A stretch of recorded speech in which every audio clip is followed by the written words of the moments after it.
Hello, I'm Robbie Stingle, and thank you for watching. Today, we're going to talk about this.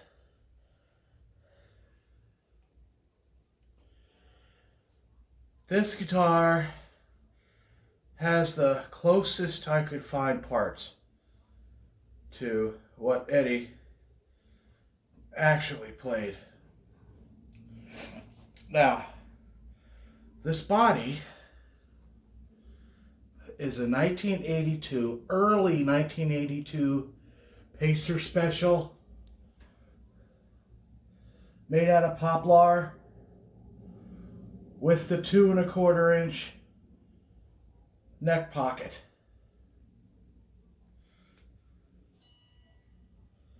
Now, I got this body from Uplander in California, and my sister bought it for me for my birthday, which is very nice of her. Now, it needed a lot of work. It was really beat up. The finish was worn through, pieces of the wood were wearing off. I had to repair the output jack. Somebody had put an extra potentiometer in it, so I had to fill that hole. And as you can see with this body, the neck does not protrude over the end of the neck heel. And that's because I added wood right here. So it would align with the edge of the body.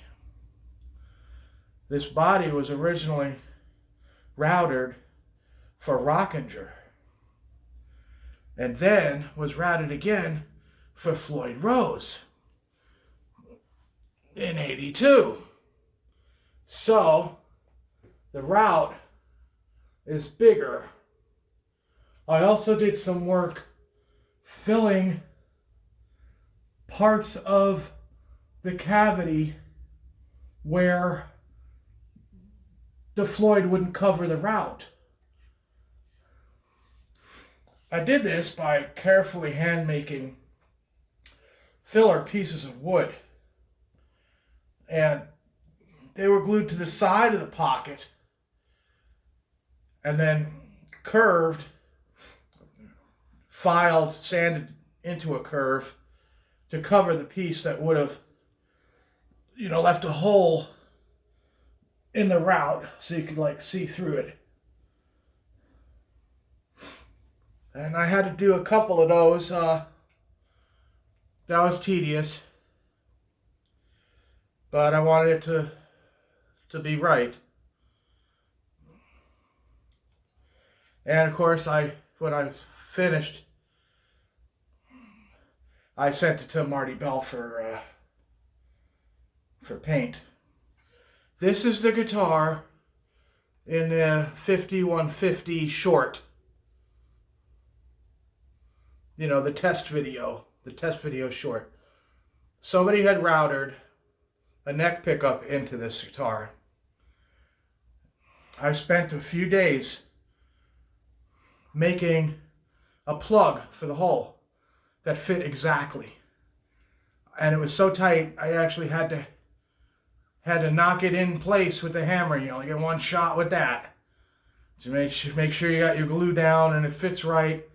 I could check the depth through the hole in the neck pocket that they use for holding the body when painting at the factory. And I sanded it down and everything. And you could barely see, if you look extremely closely. I don't know if it'll come out in the video. You could barely see where the lines are. It's really hard to see. But something tells me that Eddie would have liked that. Kind of like with this Paul Unkert glue-up headstock. You could see the glue lines through the paint job on the 5150 if you look close. like extremely close. And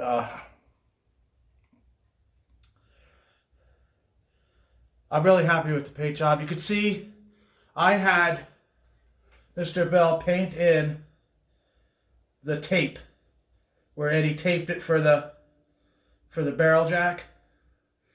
And you could see how small these horns are.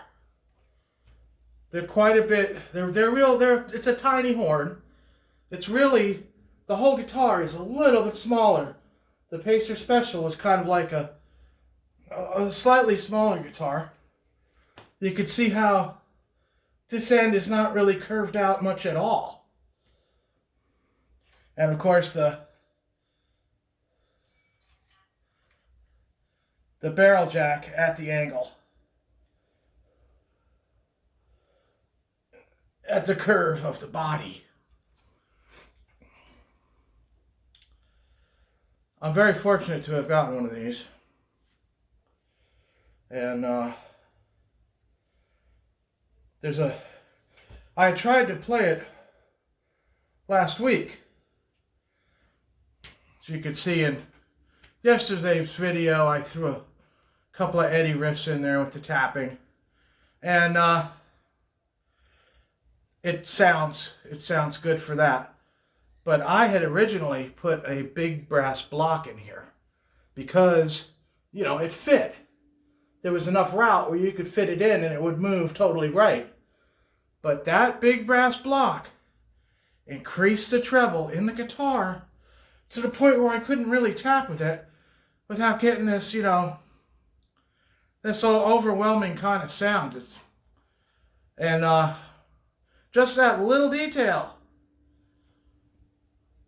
you know, made the guitar not usable with my gain and setup. And I'll tell you a little story about when those blocks happened. When we were at the factory, we got those big blocks. And we put them in the guitar, and you couldn't move the bar all the way. It would hit the, you know, it would hit the body. And we always thought they were kind of a bad idea. Now, I know there's a lot of big block fans out there. If you play with a lot of high gain through tube amps, I would suggest getting the steel block. Like Kyle at Dive Bomb has them on his website. I think they're like $89 or something. But I had this block and I wanted to make the video, so I switched it out. Now,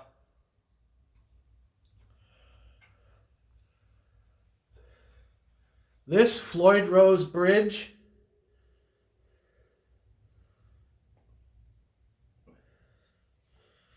is an American Precision Metal Works. Floyd had American Precision Metal Works make these bridges for 4 months. 3 out of the 4 months, they were made with the T-block saddles. And that's where the saddle was notched. The blocks had a little holder piece underneath them, so they wouldn't fall out if you turned the guitar over, and there was no string in there. For the last month, they made them with the block that we know, the regular block. And they also put in brass string blocks, as you can see, hopefully. So it's a pretty rare bridge. This is the one of the 2 manufacturers that used plate steel, and they bent the plate steel into the whale tail shape. The contract was awarded to Schaller, who used the casting system for their plates, and that's what we know today. Basically because it was cheaper, you know. They were trying to, you know, save money and whatnot. It's wired with a 022 600 volt Mojo Tone oil fill capacitor. It's the warmest capacitor I know of. Of course, it's wired from the hot position on the potentiometer, sorry, and going to ground. So your input wire, really output, but they call it input, goes to the middle position of the pot. The other end of the pot is bent and soldered to ground onto the casing of the pot. The one that's left on the other side, that's where the pickup line goes. The pickup wire is soldered to that, and also the capacitor is soldered to that, and then it goes from there to ground, not to the other position. It goes right to ground. If you do wire it to the other connection, you will get your treble bleed circuit, and it'll be trebly, and obviously I'm pretty much totally anti-treble. Okay. And the pickup, of course, my all-time favorite, 1978 custom shop, Seymour Duncan, wound by Marcelo Juarez. So now we can get into the neck. This neck is a 1979 ESP banana. They were making bananas before there was ever Floyd Rose, and this one I had to file and fit the nut in. As you can see, it hangs over the edge. It has the round string retainer. And it's got your Goda tuners.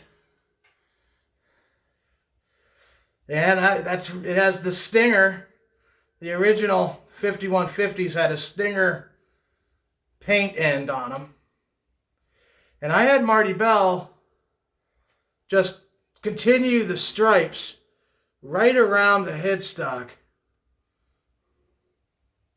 and onto the back. And I think that's brilliant. Now this neck needed a lot of work when I got it. Not only did I have to drill, countersink, and fit in the nut, I believe, since it was a 1979 neck, somebody had refretted it, but they didn't quite finish the fret job, and I had to smooth the edges of the frets because they were a little sharp. It also took me 2 times to dress the neck. I get all assembled. I had kind of a borderline sound when I got the strings as low as I wanted them, and I went back and redressed it again, just, to get it to play the way I want it to. Now I had got this neck from Stignatsu, the Rodney James Diode guy, and he didn't know what it was. He marked it as unknown, and I bought it for $300. This is the banana before the Grail Kramer bananas. Non-tilt. I knew it was ESP right away because you could see that little bit of curve. It's got kind of a little curve there on the face. And it's one piece with the skunk stripe. No glue on fretboard here. And it has a 2 1/4 inch neck heel. Now, that was a great find for me because not only did I get it at a good price, but it fit the body perfectly. By the time Ed was making 5150 guitars, at least the one this is, the run of 5 with the chrome hardware. That's the 5 they painted the stripes on in the paint booth for Eddie while he supervised. All the necks were 2 3/16. Kramer would not attempt to find these older ESP necks that were 2 1/4 that would fit in the body. So they took the 2 1/4 inch early Poplar Pacer specials that Ed used for his guitars, and they filled in with shims on the sides. They glued them in, they painted them in, but the pockets weren't really extremely tight, especially if you're jumping off a speaker cabinet or a drum riser and landing, and that's what Ed would do, and the neck would move. The whole guitar got out of tune. It didn't work for Ed, so before I got there, I heard this from people I knew at the factory. Ed flew in from the concert. Now he would actually fly to Jersey to go to the factory between shows if he was close enough. Ed loved the factory. He just loved it. And he would go there anytime he possibly could. So he comes in with this, with the 5150, the early version, and he says, "What the heck? It's not staying in tune. You got to fix it." And Paul Unkert, he drilled an extra 2 screws, and he put them behind the neck plate. He took the neck plate off and screwed 2 screws and countersunk them in the wood, and then put the neck plate and the other 4 screws back on. And you'll see that. Now, later on, when I was there, and they made these incredibly close to this 5150s for Ed, Billy Connolly just drilled and countersunk a hole into the neck plate and made a bigger neck plate. And you'll see that also. So I think Kramer should have went the extra mile and got Ed the 2 1/4 inch heel to fit tightly into the body. Because Paul Unkert was gluing these headstocks together out of ESP beak necks, and they were using the newest stuff they had to come in, and that was all 2 3/16. And I thought that was a pretty interesting story. So, in my humble opinion, I think this neck is what they should have done for Ed. I don't know what this neck came off of, but in the late 70s, Jay Frog was making guitars with banana necks, and he bought them from ESP. Could be one of those. I don't know. But he's been kind of given credit about like the first to use a banana or even inventing the thing, which isn't necessarily true. Now there's I'm gonna go into a little thing here. I'm gonna go into like banana history. I already talked about the Destroyer neck, fashioned off the Gibson Explorer neck. That put on the Destroyer, and how that kept breaking, and it was a disaster. But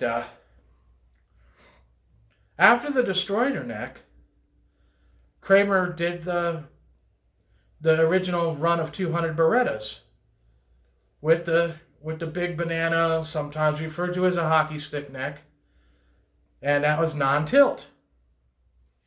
Admittedly, I'm down the rabbit hole pretty far, and non-tilt for me is the way to go. Non-tilt ESP. It's what I like. That's what this is.